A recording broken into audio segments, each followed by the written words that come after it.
ఇంగ్లాండ్తో జరుగుతున్నటువంటి రెండవ టెస్ట్ మ్యాచ్లో రెండవ రోజు కూడా భారత బ్యాటింగ్ జోరు కొనసాగుతోంది. కెప్టెన్ శుభ్మన్ గిల్, రవీంద్ర జడేజా వీరిద్దరూ కలిసి ఇండియాను భారీ స్కోర్ దిశగా పరుగులు పెట్టించారు. లంచ్కు ముందు జడేజా అవుట్ అయినప్పటికీ శుభ్మన్ గిల్ మాత్రం తిరుగులేనటువంటి ఆట తీరుతో తన బ్యాటింగ్ను కొనసాగిస్తున్నాడు. రెండో రోజు తొలి సెషన్లో 25 ఓవర్ల పాటు బ్యాటింగ్ చేసినటువంటి ఇండియా కేవలం ఒకే ఒక వికెట్ మాత్రమే కోల్పోయి 109 పరుగులు సాధించింది. ప్రస్తుతం 6 వికెట్ల నష్టానికి 419 పరుగులతోటి ఉన్నటువంటి ఇండియా భారీ స్కోర్ దిశగా పరుగులు తీస్తుంది. 5 వికెట్ల నష్టానికి 310 పరుగులతోటి రెండవ రోజు ఉదయం బ్యాటింగ్ను కొనసాగించినటువంటి ఇండియా నిలకడగా తన ఆటను కొనసాగించింది. ఓవర్ నైట్ బ్యాటర్లు శుభ్మన్ గిల్, రవీంద్ర జడేజా వీరిద్దరూ నిన్నటి ఫామ్ను కొనసాగిస్తూ కంఫర్టబుల్గా బ్యాటింగ్ను కొనసాగించారు. ఇద్దరూ ఏమాత్రం తడబడకుండా ఇంగ్లాండ్ బౌలర్లకు ఛాన్స్ ఇవ్వకుండా చక్కటి సమన్వయంతో బ్యాటింగ్ చేశారు. క్రిస్ వోక్స్ వేసినటువంటి 89వ ఓవర్లో సింగిల్ తీసినటువంటి జడేజా 80 బంతుల్లో తన హాఫ్ సెంచరీని పూర్తి చేసుకున్నాడు. హాఫ్ సెంచరీ పూర్తయిన వెంటనే బ్యాట్ను కత్తిలా తిప్పుతూ తనదైనటువంటి స్టైల్లో హాఫ్ సెంచరీని సెలబ్రేట్ చేసుకున్నాడు. కెప్టెన్ గిల్తో పోలిస్తే జడేజా కాస్త వేగంగా బౌండరీలతోటి పరుగులు సాధించాడు. ఇద్దరు ఓపిక్గా ఆడినప్పటికీ ఛాన్స్ దొరికినప్పుడల్లా బౌండరీలు సాధించారు. షోయబ్ బషీర్ వేసినటువంటి 101వ ఓవర్లో సింగిల్ తీసినటువంటి గిల్ 263 బంతుల్లో 150 పరుగుల మైలురాయిని దాటాడు. సో టెస్టుల్లో గిల్కు ఇదే అత్యధిక స్కోర్. శుభ్మన్ గిల్ అండ్ రవీంద్ర జడేజా వీరిద్దరి జోడీని విడదీయడానికి ఇంగ్లాండ్ బౌలర్లు చెమటోడ్చినప్పటికీ ఫలితం లేకుండా పోయింది. ఇంగ్లాండ్ కెప్టెన్ బెన్ స్టోక్స్ ఎన్ని ఎత్తులు జిత్తులు పడినప్పటికీ వీరిద్దరి ముందు అవి చిత్తైపోయాయి. స్పిన్నర్ బషీర్ బౌలింగ్లో సిక్సర్ కొట్టినటువంటి జడేజా సెంచరీ దిశగా సాగాడు. 2022లో ఇదే మైదానంలో సెంచరీ చేసినటువంటి జడేజా ఇప్పుడు కూడా సెంచరీ చేసేలాగా కనిపించాడు. అయితే నిన్నటిలాగానే లంచ్ విరామానికి కాసేపు ముందు ఇండియా వికెట్ను కోల్పోయింది. జోష్ టంగ్ వేసినటువంటి 108వ ఓవర్లో ఓ బౌన్సర్ను జంప్ చేసి ఆడబోయినటువంటి జడేజా కీపర్కు క్యాచ్ ఇచ్చి అవుట్ అయ్యాడు. మొత్తంగా 137 బంతులు ఆడినటువంటి జడేజా 10 ఫోర్లు ఒక సిక్సర్ తోటి 89 పరుగులు చేసి అవుట్ అయ్యాడు.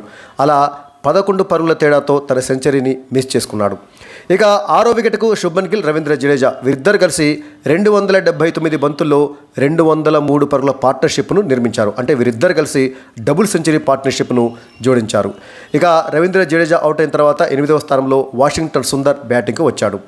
లంచ్ విరామ సమయానికి ఇండియా 110 ఓవర్లలో 6 వికెట్ల నష్టానికి 419 పరుగులు చేసింది. శుభ్మన్ గిల్ 288 బంతుల్లో 18 ఫోర్లు ఒక సిక్సర్ తోటి 168 పరుగులతోటి ప్రస్తుతం ఆడుతుండగా వాషింగ్టన్ సుందర్ 11 బంతుల్లో ఒక పరుగుతోటి ప్రస్తుతం క్రీజ్లో ఉన్నాడు. ఇక డే 2లో అంటే రెండవ రోజు మొదటి సెషన్లో ఇండియా 25 ఓవర్ల పాటు బ్యాటింగ్ చేసి ఒక వికెట్ను మాత్రమే కోల్పోయి 109 పరుగులు సాధించింది. అంటే రన్ రేట్ కూడా బాగానే ఉంది. ఈరోజు ఉదయం ఓవర్కి సగటున 4.36 చొప్పున ఇండియా పరుగులు సాధించింది. ఇక ఇంగ్లాండ్ బౌలర్ల విషయానికి వచ్చినట్టయితే క్రిస్ వోక్స్ 2 వికెట్లు తీస్తే ఆ తర్వాత బ్రైడెన్ కార్స్ కానీ, జోష్ టంగ్ కానీ, స్టోక్స్ కానీ, ఆ తర్వాత షోయబ్ బషీర్ వీరందరూ తలా ఒక వికెట్ తీశారు. జో రూట్కి వికెట్ ఏమీ తక్కలేదు. మొత్తంగా చూసినట్లయితే ఇండియా బ్యాటింగ్ జోరు కొనసాగడంతో ఇంగ్లాండ్ బౌలర్లు ఎంత ప్రయత్నించినప్పటికీ పెద్దగా వికెట్లు తీయలేకపోయారు. సో మొత్తంగా నిన్న ఇవాళ కలిపితే మొత్తంగా భారత బ్యాటర్ల జోరే కొనసాగింది. నిన్న 3 సెషన్లు, ఇవాళ 1 సెషన్. మొత్తంగా ఇప్పటివరకు జరిగినటువంటి 4 సెషన్లలోనూ ఇండియానే ఆధిపత్యం చెలాయించింది. ఇక పార్ట్నర్షిప్ల విషయానికి వచ్చినట్లయితే రవీంద్ర జడేజా అండ్ శుభ్మన్ గిల్ వీరిద్దరు కలిసి 6వ వికెట్కు 203 పరుగుల భాగస్వామ్యాన్ని నిర్మించారు. అంతకుముందు నిన్న జైస్వాల్, ఆ తర్వాత కరుణ్ నాయర్ వీరిద్దరు కలిసి 2వ వికెట్కు 80 పరుగులు, ఆ తర్వాత జైస్వాల్, శుభ్మన్ గిల్ వీరిద్దరు కలిసి 3వ వికెట్కు 66 పరుగులు జోడించిన విషయం తెలిసిందే.